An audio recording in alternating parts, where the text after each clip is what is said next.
Good afternoon mga kaayos. Ito, meron tayong tanggap dito ngayon, Samsung S21 5G.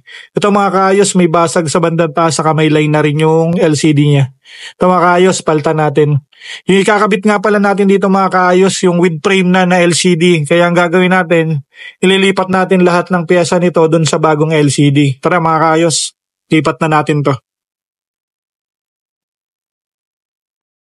Mga kaayos, ito, natanggal na natin yung mga piyesa nung Samsung S21 5G.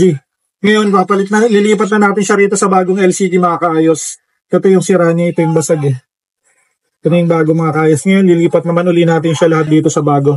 Tara mga kaayos.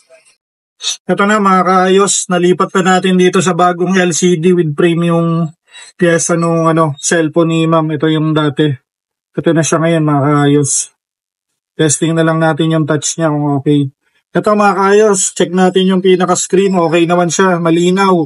Wala rin siyang dark spot or black sa may pinaka-screen niya. Yung touchscreen naman niya mga kaayos, smooth, mabilis. Pwede na natin itong bigay sa client natin mga kaayos. Okay na mga kaayos.